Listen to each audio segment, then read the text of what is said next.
The first scream did not come from a person. It came from a weathered cabin door slamming against frozen wood somewhere high above the valley, where no one was supposed to be living anymore. Down below, the people of Cold Spur stopped what they were doing and looked toward the forgotten ridge. Someone whispered that the old abandoned homestead had finally fallen apart. Someone else crossed himself. Only one old trapper narrowed his eyes at the thin ribbon of smoke rising into the pale winter sky. He quietly said, "No, somebody's alive up there." If you've ever wondered how a person can lose everything in a single day and still find the strength to build something no one can take away, stay with this story. Because before that first winter ended, the woman everyone pitied would become the one the whole valley depended on. The snow began before sunrise on the morning Ezra Holt was buried. It drifted down so gently that the church bell sounded louder than the wind itself. Every rooftop in Cold Spur slowly turned white. Every wagon track disappeared beneath fresh powder. Every footprint looked as though it had been placed on untouched paper. Behind the pine coffin stood 24-year-old Clara Holt. She folded her arms tightly against the cold, not because she was shivering, because if she let them fall, they might begin reaching for someone who would never answer again. Her eyes rested on the snow around her boots, one footprint after another, each one leading toward a future she could not yet imagine. Ezra had crossed the river 2 mornings earlier with the season's last wagon load of wool. The river returned only his hat. It floated in slow circles beside a broken willow branch, while the current carried everything else away. By the time the search party reached home, the truth had already arrived before them. His horse never returned. His wagon splintered against driftwood. The river kept moving south as though nothing had happened. Clara had already cried through the first endless night. She cried again when she found Ezra's gloves hanging beside the kitchen door. She cried when she saw the unfinished loaf cooling on the table where he had promised they would eat together after sunset. Now, there were no tears left, only long breaths that caught halfway inside her chest, only empty silence where ordinary days used to live. The preacher finished speaking. People removed their hats. The coffin disappeared beneath frozen earth. One handful of soil after another struck the lid below. Each soft thud sounded heavier than the last. When the service ended, neighbors surrounded Ezra's mother instead of his widow. They offered quiet words. They shook hands. They promised prayers. No one asked Clara where she would sleep that night. No one asked whether she had enough wood for winter. Everyone already knew whose house she lived in. Everyone also knew who ruled inside it. Margaret Holt stood near the church gate without lowering her head once. She accepted every sympathy with calm eyes and straight shoulders. Anyone watching would have believed she was already counting tomorrow's chores instead of today's loss. For 3 years, Clara had worked beneath that woman's roof. She rose before daylight. She carried water through snow. She fed chickens before breakfast. She wove cloth until her fingertips cracked open during winter. Every blanket, every shirt, every bolt of cloth that left the farm had passed through Clara's hands. Yet not one coin had ever been placed into her own pocket. Whenever buyers praised her careful work, Margaret answered the compliments herself. Whenever money changed hands, it disappeared into Margaret's apron. Clara had learned long ago that asking questions inside that house only made the rooms colder. Ezra had tried more than once to soften the distance between the 2 women, but every attempt ended the same way. A quiet meal, a silent evening, another tomorrow exactly like yesterday. Only once had Ezra spoken. Honestly. The night before he crossed the river, he sat beside the stove without removing his boots. His hands rested on his knees. He stared into the fire longer than usual. "My mother wants every bundle sold before prices fall," he finally said. "The river's running high." Clara looked toward the frosted window. "Then wait another day."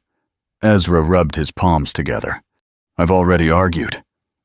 Those were the last full words they ever shared. Standing beside his grave now, Clara remembered the tightness around his mouth that evening. It looked different in memory. Not worry, not anger.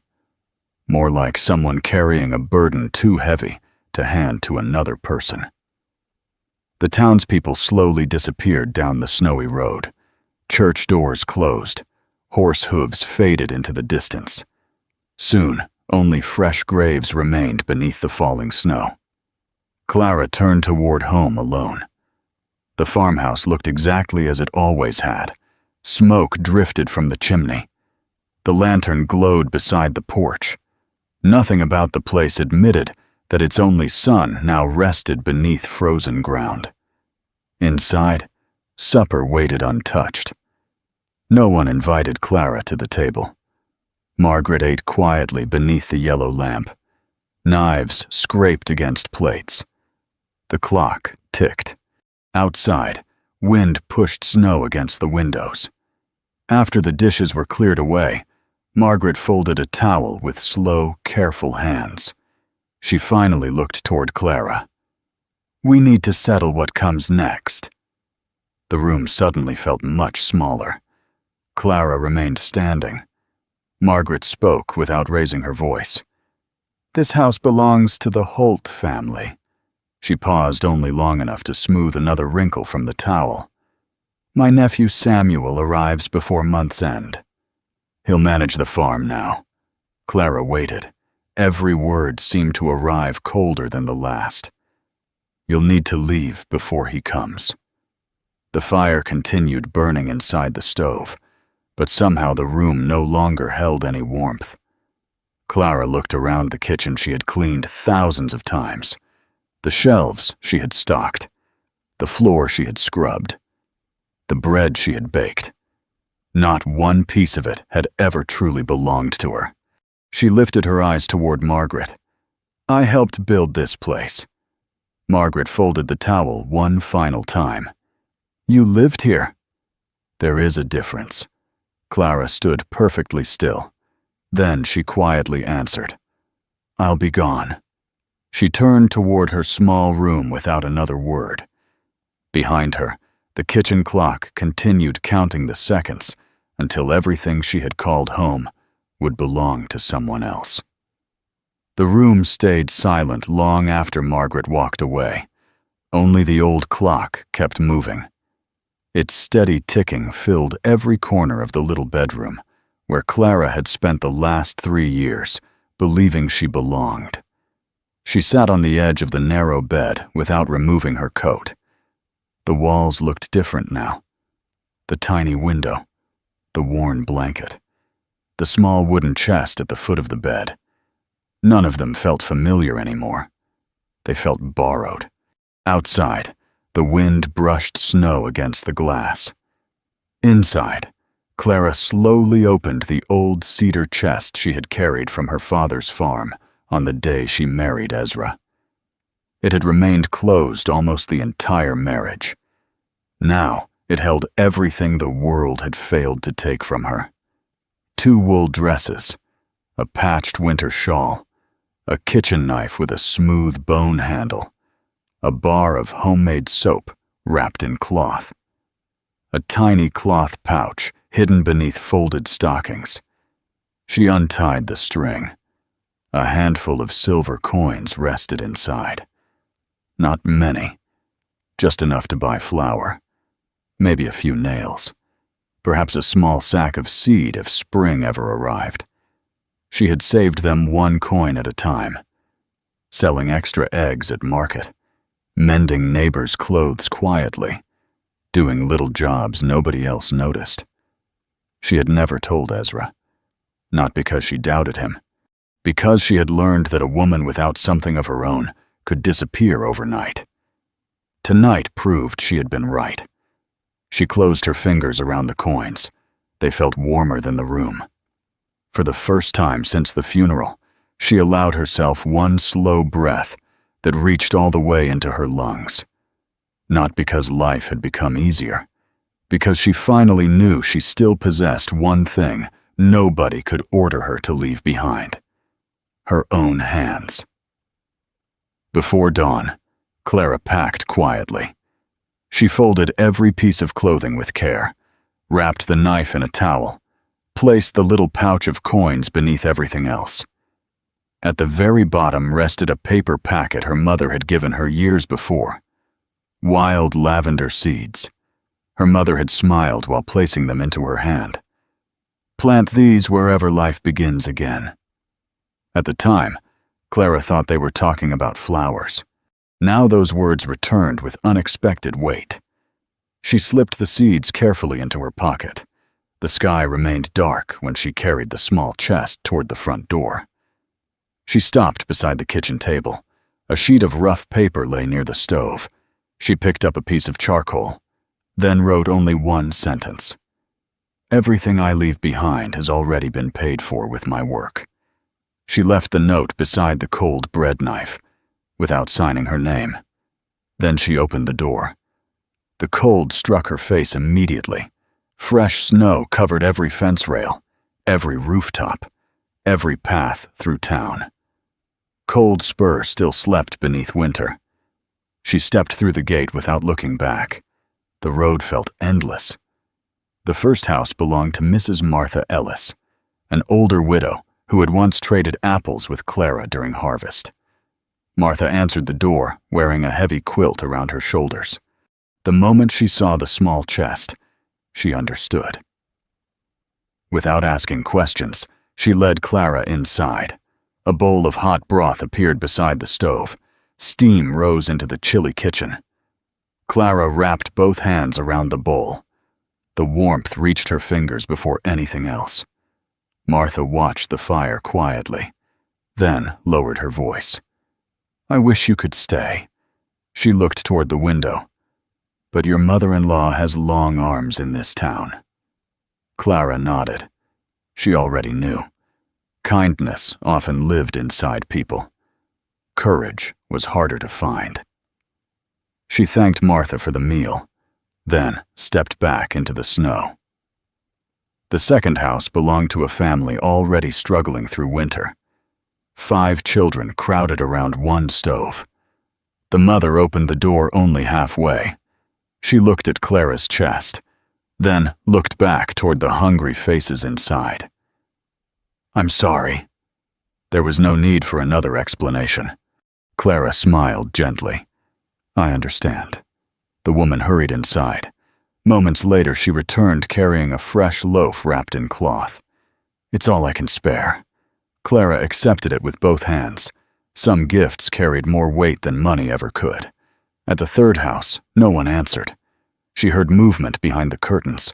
Someone stood only a few feet away, waiting, listening, choosing silence. Clara remained there for several seconds, then quietly turned away. Before she reached the road, the door opened only a crack. A small piece of cheese rested on the porch. The door closed again before she could thank whoever had placed it there. She picked it up carefully.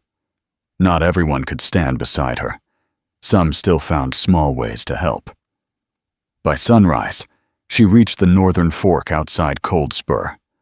One road dropped toward neighboring settlements. The other climbed into lonely country where abandoned homesteads slowly disappeared beneath wind and snow. Her father used to speak about that place. Forgotten land, land people claimed was too rocky, too cold, too lonely. No family had lived there for years. Most folks believed nothing could survive on that ridge. Clara stared toward the distant hills.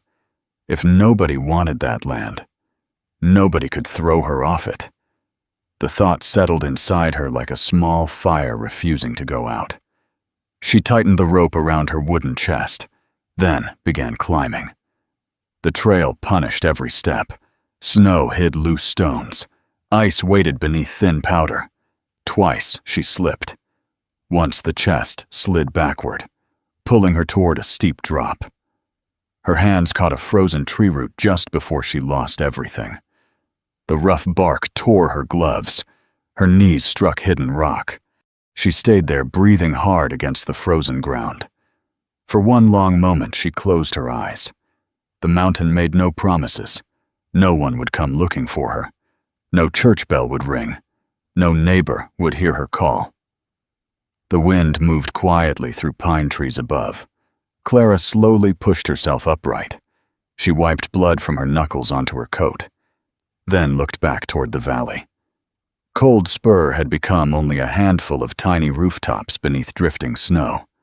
Margaret Holt was somewhere down there, warm, comfortable, certain the young widow would soon disappear from everyone's memory. Clara adjusted the rope across her shoulders. No. The single word escaped into the cold air, not loud, not angry, just certain. She turned uphill once more. Each step carried her farther from everything she had lost, and closer to a place nobody else believed was worth keeping. By late afternoon, the broken outline of an old cabin finally appeared through the falling snow. Its roof had partly collapsed. The front door hung crooked on one hinge. The fence had disappeared beneath weeds and drifted ice. Even from a distance, it looked abandoned by the world itself. Clara stopped at the edge of the clearing. She looked at the broken cabin, then at the wide stretch of forgotten land surrounding it. No voices, no orders, no locked doors. Only silence. For the first time since Ezra's funeral, the silence belonged to her. The first night tested every promise Clara had made to herself. Wind slipped through the broken walls. Snow drifted across the floor. Each breath rose in pale clouds before her face. The cabin had been empty for years. Nature had slowly taken it back. Birds had built nests inside the chimney. The roof opened to the gray evening sky. The fireplace held nothing except cold ash and broken stones. Most people would have turned around.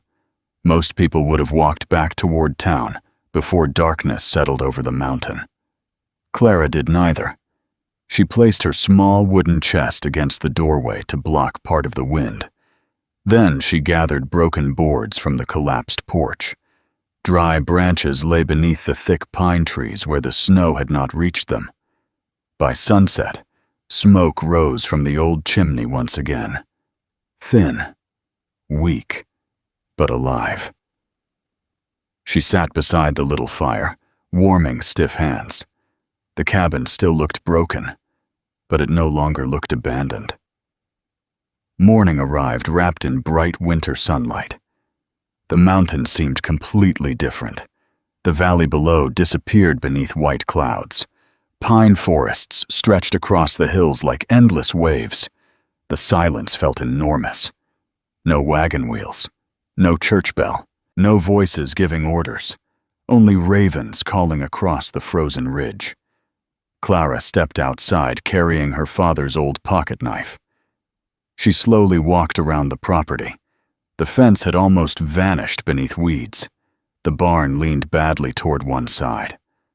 The well still stood. Its wooden cover had cracked, but the stone walls remained solid. Beyond the cabin, she found something unexpected. A small garden surrounded by low fieldstones. Everything inside slept beneath frozen earth. Yet the soil looked rich. Someone had once cared deeply for this place. Someone had planted with hope. Clara knelt and brushed snow away with her glove. Dark soil appeared beneath the ice. She smiled without realizing it. Winter covered many things. It did not erase them.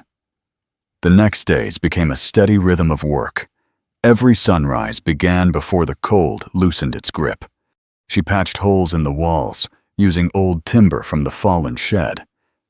She tied fresh rope across the hanging door. She cleared snow away from the well. She stacked firewood higher every evening. Her hands blistered. The blisters hardened. Her shoulders ached. The ache slowly became strength. Each small job changed the cabin. Each completed task reminded her that the mountain answered effort instead of family names.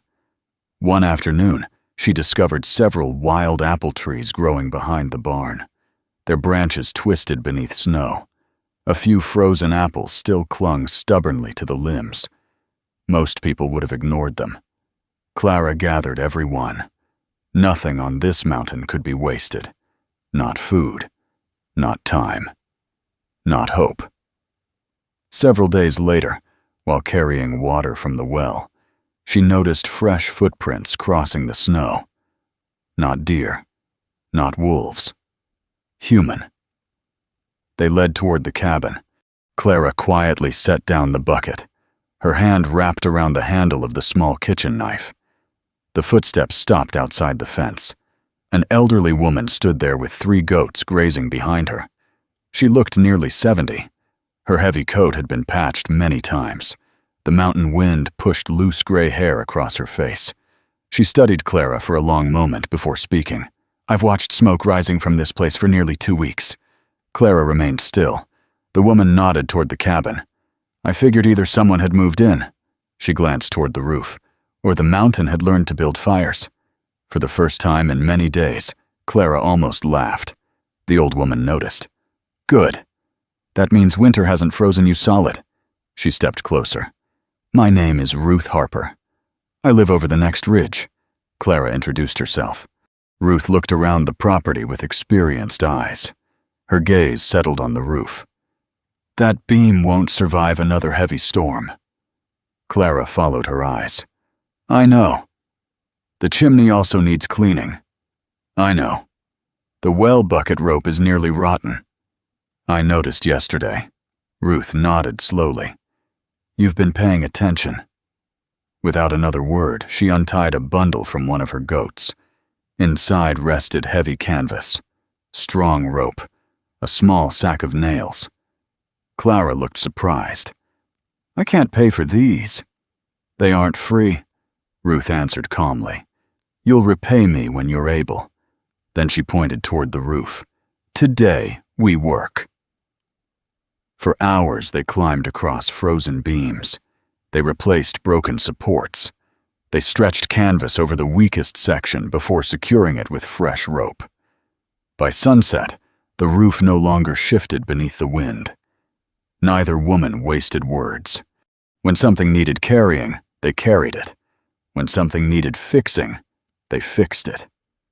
As darkness settled, Ruth accepted a bowl of vegetable soup beside the fire. She looked around the cabin. "You've done more in 2 weeks than others managed in 20 years.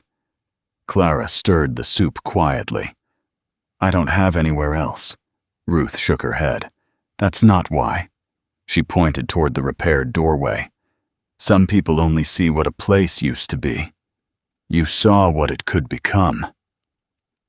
The words stayed with Clara long after Ruth disappeared into the snowy hills. Winter deepened. Snow climbed higher against the fences. Ice covered the creek. The mountain grew harsher every week. But something else quietly grew beside it. The abandoned cabin slowly became a home. The broken garden became neat rows waiting for spring. The barn stood straighter after new support beams. Fresh smoke greeted every sunrise. One afternoon, Ruth arrived carrying several small cloth bundles. She opened them across the kitchen table. Lavender, wild thyme, mountain sage, rosemary. They grow well on these hills. Clara breathed in the fresh scent. "They smell wonderful." Ruth smiled faintly. "Most folks in Cold Spur think nothing useful grows up here." She gently placed a handful into Clara's palm. "That's because they've never bothered to climb." Those words settled deep inside Clara. She suddenly remembered the little paper packet resting inside her wooden chest. Her mother's lavender seeds. She hurried to retrieve them. Ruth studied the tiny packet carefully. "Those are old. They belong to my mother. then plant them. When spring comes, they've already waited long enough. That evening, Clara sat beside the fire holding the small packet. She imagined purple flowers dancing across the forgotten hillside. Not because anyone else would see them, because they would prove something. Life could return to places everyone had abandoned. Before we move on, think about this for a moment. Sometimes survival begins the day a person stops asking for a place in someone else's world and starts building one with their own hands. Outside, the wind howled across the mountain. Inside, the little cabin stood firm against it. Neither Clara nor the valley below knew it yet. But before winter ended, the very people who had watched her leave without lifting a hand would soon be climbing this same lonely trail, hoping the young widow would open her door. The storm arrived 3 nights later, not with thunder, not with warning. The wind simply changed. Ruth stepped outside her cabin before sunrise, watched the clouds racing over the western ridge, and immediately started climbing toward Clara's farm. She reached the gate, breathing hard. "Close every shutter. Bring the goats into the barn. Fill every bucket." Clara did not ask why. She simply moved. By noon, the mountain had disappeared. Snow flew sideways across the ridge. The sky became white from earth to clouds. The trail leading toward Cold Spur vanished beneath drifting snow. Even the fence posts disappeared one by one. The storm did not pass that night. It stayed. Hour after hour, the wind struck the cabin until the walls trembled. The repaired roof groaned. The chimney shook. Clara fed wood into the fire without stopping. Every few hours she stepped outside with a shovel, clearing snow away from the front door before it buried the entrance completely. Each trip lasted only moments. Even those few moments left ice clinging to her eyelashes. Morning finally arrived. The wind weakened. The mountain stood silent again. Nothing moved. Everything had changed. The trail down toward Cold Spur no longer existed. Only smooth white hills stretched across the valley. Ruth studied the distant slopes. They'll be trapped. Clara understood immediately. The town's supply wagons always came from the southern road. If the pass had closed, food would stop arriving.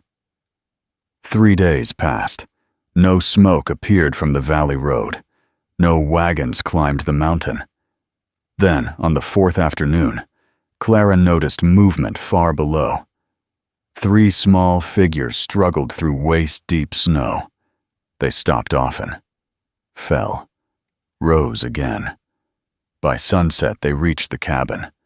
The oldest man collapsed beside the fence before speaking. "We need help." Clara recognized him. It was Samuel Carter, the mayor of Cold Spur. His beard carried frozen ice. His gloves were torn open.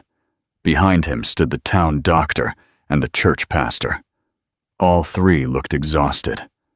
Samuel removed his hat. "The southern road is gone. The avalanche buried everything. The flour mills can't reach us. Our stores are nearly empty." His voice grew quieter. "People are already skipping meals." Clara remained silent. The mountain wind moved softly through the pines behind her. Samuel finally lifted his eyes. "We heard you've been baking." Ruth watched without speaking. This was no longer her conversation. The mayor continued. "We came to ask if you'd sell bread to the town." Clara looked toward the little cabin, then toward the valley hidden beneath snow. Only weeks earlier, no one had offered her a room. Now the whole town stood at her door. She could still remember every face that had looked away, every closed curtain, every careful excuse. She could also remember the warm broth, the fresh loaf, the piece of cheese quietly left on a porch. Cold Spur had not been made of only one kind of person. She looked back at the mayor. I'll help." Relief crossed every tired face. Then Clara calmly added, "But not the way your town expects." Samuel waited. No family pays more because they're hungry. No child leaves empty-handed. No widow stands outside wondering where she'll sleep. If I bake for Cold Spur, I bake for everyone. The old pastor slowly removed his gloves, his eyes lowered toward the snow. "We should have helped you." No one answered, because there was nothing left to argue. The truth had finally arrived on its own. For the next 2 weeks, Vance Farm never rested. Clara mixed dough before sunrise. Ruth gathered firewood. Neighbors from nearby ridges quietly arrived with eggs, milk, dried beans, and potatoes, without being asked, without keeping score. The old cabin became the busiest place on the mountain. Fresh bread cooled across wooden tables. Goat cheese filled the shelves. Hot soup waited beside the fire. One sled after another carried food down the hidden trail Ruth had shown Clara weeks before. The forgotten path crossed frozen creeks and sheltered pine valleys. While the main road remained buried beneath snow, that narrow mountain route stayed open. No one in Cold Spur remembered it. Clara's father had. His forgotten knowledge now carried life back into the valley. Soon, every family in town knew where their food came from. Not from the Holt farm, not from Margaret's storehouse, from the young widow living on the abandoned ridge. Margaret watched everything change. Her own flour bins emptied quickly. No one accepted unfair prices anymore. People simply waited for Clara's sleds. The ledger Margaret had carefully built became useless. Even Samuel, her own nephew, lowered his eyes whenever neighbors praised the woman who had saved the valley. One clear afternoon, weeks after the storm, Margaret climbed the mountain alone. She stopped outside the cabin. The same woman who had once ordered Clara to leave now stood quietly beside the gate. The wind lifted loose strands of gray hair across her face. "I came," she hesitated, "to thank you." Clara stood on the porch, holding a basket of warm bread. Neither woman spoke for several moments. Finally, Margaret looked around the farm. The repaired barn, the stacked firewood, the neat garden waiting beneath snow. Smoke rising from the chimney. "You built all this?" Clara nodded once. "Yes." Margaret looked down at her worn boots. "I thought you'd fail." "I know. I was wrong." The words sounded strange coming from someone who had spent a lifetime believing she never needed to say them. Clara stepped forward. She handed Margaret a fresh loaf. The older woman looked surprised. "You still want me to take it?" Clara smiled gently. Hunger doesn't care about old arguments. Margaret accepted the bread with both hands. For the first time in years, she had no reply. She simply turned and began walking back toward the valley, much slower than she had climbed. Spring finally reached Black Ridge. Snow melted into running streams. Wildflowers pushed through dark earth. One quiet morning, Clara opened the small paper packet her mother had given her years before. She knelt inside the old stone garden, carefully planted every lavender seed, then covered them with rich mountain soil. Weeks later, soft purple blossoms covered the hillside. Travelers climbing toward Vance Farm could smell them long before they reached the cabin. People no longer called it Forgotten Land. They called it Vance Farm. The place where no hungry traveler was turned away. The place built by the widow everyone believed had lost everything. She had never inherited land. She had never received a deed. She had built her home with scarred hands, quiet work, and choices no one else could make for her. And every time the wind carried the scent of lavender across the mountain, it reminded the valley that the strongest homes are not always the ones passed down through a family. Sometimes, They are the ones built from nothing after every door has been closed. If this story stayed with you, please like the video, subscribe to the channel, and share it with someone who believes it's never too late to begin again.